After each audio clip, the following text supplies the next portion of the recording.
Assalamualaikum warahmatullahi wabarakatuh. Perkenalkan, nama saya Tisa Siti Saana dari kelas 9K MTSN 2 Garut.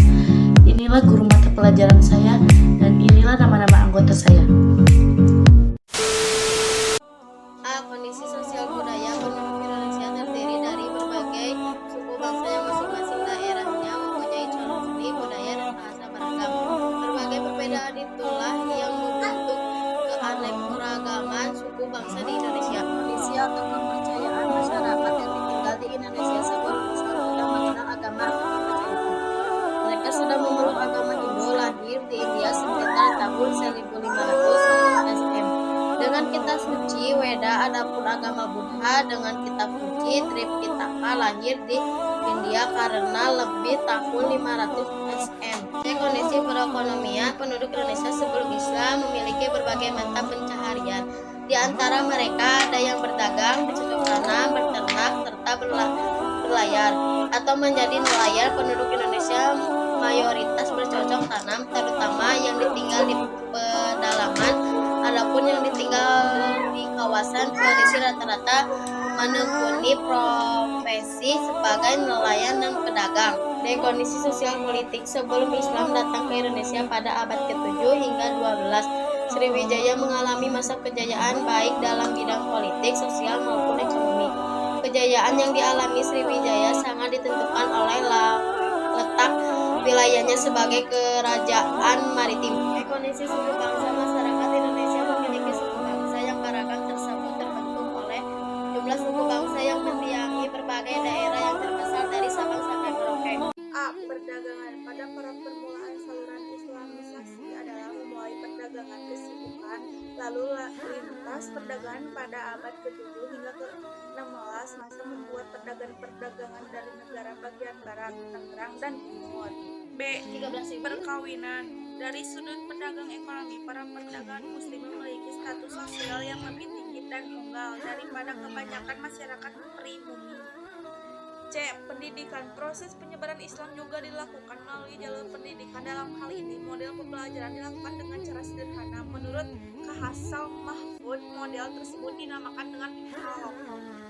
D. Seni budaya. Saluran penyebaran Islam melalui kesenian yang paling terkenal adalah pertunjukan wayang. Ia tidak pernah meminta upah pertunjukan tetapi mengajak penonton untuk mengikuti mengucapkan kalimat syahadat. E. Tasawuf. Tasawuf adalah ajaran cara dan sebagainya untuk mengenal dan mendekatkan dari kepala Allah Sallallahu Alaihi Wasallam sehingga memperoleh hubungan langsung secara sadar dengannya. Orang yang ahli di bidang ilmu tasawuf disebut sufi. N. Politik. Di beberapa daerah di Indonesia kebanyakan rakyatnya masuk Islam setelah penguasa atau ratusan umat Islam terlebih dahulu. Pengaruh politik para raja dan penguasa tersebut sangat membagi terbesarnya Islam di Indonesia. Teori masuknya Islam ke Indonesia. A. Teori Makkah. Teori Makkah mengemukakan bahwa Islam masuk ke Indonesia pada abad pertama Hijriah atau abad ke-7 Masehi. Adapun orang-orang yang membawa Islam ke Indonesia berasal dari bangsa Arab, terutama Mesir. B. Teori Persia. Teori Persia berpendapat bahwa Islam masuk ke Indonesia pada abad ke-15 dengan dibawa oleh bangsa Persia dan sekarang menjadi negara itu. C. Teori Gujarat. Teori ini mengemukakan bahwa Islam masuk ke Indonesia pada abad ke-13 Masehi. Bangsa Gujarat dari India diyakini sebagai pihak yang membawa Islam ke Indonesia. D. Teori Cina. Ahli sejarah mendukung teori ini antara lain Prof. Slamet Muljana, K.J. De Graaf.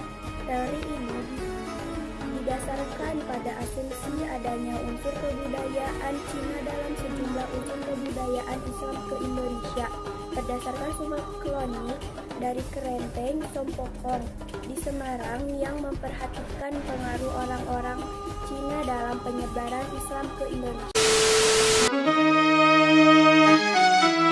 Satu, jelaskan apa yang dimaksud dengan Islam masuk ke Indonesia. Penyebaran Islam ke Nusantara adalah proses menyebarnya agama Islam di Nusantara.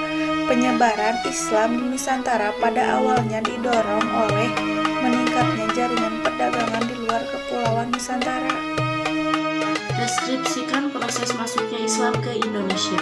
Indonesia langsung dari Timur Tengah melalui jasa para pedagang Arab Muslim ketika abad ke-7 Masehi. Ketika teori Persia Islam tiba di Indonesia melalui peran para pedagang asal Persia yang dalam di perjalanan singgah ke Gujarat sebelum ke Nusantara sehingga abad ke-13 Masehi.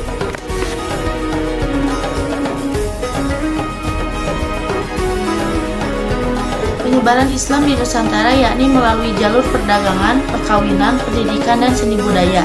Islam pun berkembang tambah pesat dengan berdirinya kerajaan-kerajaan Islam mulai dari Sumatera, Jawa, Sulawesi hingga Maluku yang berlangsung antara abad ke-13 hingga abad ke-18.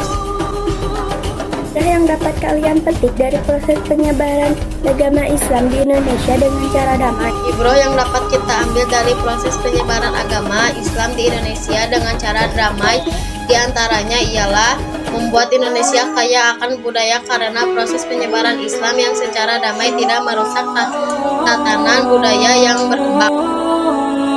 Deskripsikan secara singkat beberapa teori proses masuknya Islam. Teori proses masuknya Islam ke Indonesia adalah teori Arab, teori Persia, teori Tiongkok. Teori ini didukung oleh budaya Hamka dan Asqani. H. Jones, teori Arab atau teori Mekah menyatakan bahwa Islam dibawa oleh orang Arab atau disebut juga Bahka teori. Hamka adalah teori Mekah. Islam tidak lepas dari adanya para pedagang yang datang ke Indonesia dengan tujuan berdagang. Contohnya teori Gujarat. Pedagang dari Gujarat datang ke Indonesia membawa agama Islam. Ada juga pedagang dari Arab namanya teori Arab.